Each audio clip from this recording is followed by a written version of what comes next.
এটা কলমি শাক আমার বাসায় খাওয়া হয় না বলেই চলে। এটা নাকি শুটকি দিয়ে, এটা খুব মজা, কিন্তু অনেকেই পছন্দ করে, কিন্তু আমার এটা শুটকি ছিল না।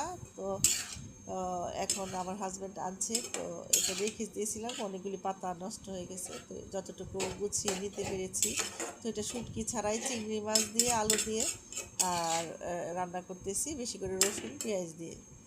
তো প্রথমে এগুলি বেছে নিয়ে সুন্দর করে ধুয়ে এটা পেঁয়াজ, রসুন, কিছু কাঁচামরিচ, কিছু শুকনা মরিচ, চিংড়ি দিয়ে এটাকে ভালোভাবে মশলাগুলো দিয়ে তারপর কষিয়েছি। তো এটার মধ্যে বেশি মশলা দেয় না, সামান্য একটু হলুদ, একটু মরিচ আর একটু জিরা গুঁড়া, সামান্য জিরা দিয়েছি। যদি শুটকি দিতাম তাহলে দিতাম না, তাও এটা শুটকির মতোই লাগতেছে যেহেতু বেশি রসুন দিয়েছি। তো হইলো ভিউয়ার্স, আসসালামু আলাইকুম, সবাই কেমন আছেন? আশা করি ভালো আছেন। সবাইকে আমার ইচ্ছে দোয়ার চ্যানেলে স্বাগতম। তো সবাই আমার ইচ্ছে দুয়ারের পাশে থেকে আমাকে সাবস্ক্রাইব করবেন, আমার পাশে থাকবেন। সবাইকে ধন্যবাদ।